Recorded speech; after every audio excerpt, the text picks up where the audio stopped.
Olnya. Oy! Oy çekti. Bugün de zaten hazır. Çiğ olacak ha. Yavaşça.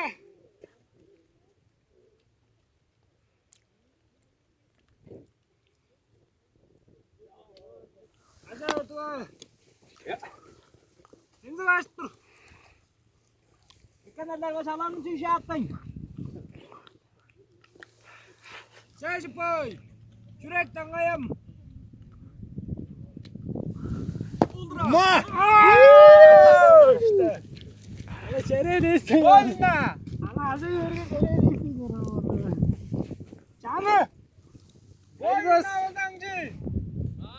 Bol ne oldu? Çıkıp bolu. Ay ya. Arabayı da etti. Cicarmaz yani.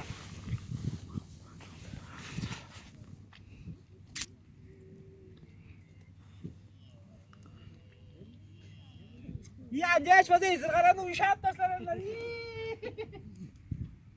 Esir karanı erkin mi attır? Tamam attıracağım o soğun.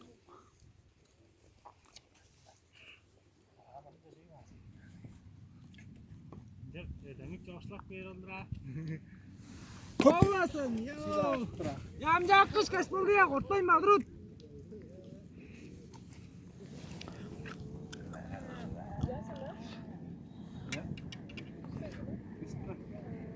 Batarız bir şey yok. Ha oldu ergen. Hadi güzel. Gönder kral. Yeniden oldu. Havalar oldu. Allah sen. Şıp. Aa ne balıkçıyla. Şey oldu ergen. Gördük dedim. Şu analım burnun anaş bitti işte ana ne veriyor. Demek ki abi ana kalaktır mettirme. Ya olmadı. Dri diyor. Ya laş atlar. Ya tozardın kuzma. Hayda. Doğun adı geçti çekmeliyim. Doğun aşk bildi. Ya ayak vardın ya. Oldu ha sen evet. Ödek ben yetmeyecek şey. Olmasın. Bak baba ya. Gülmeye dirişen sen meye dirişen. Ondundaydı da onlar alışsın oldu.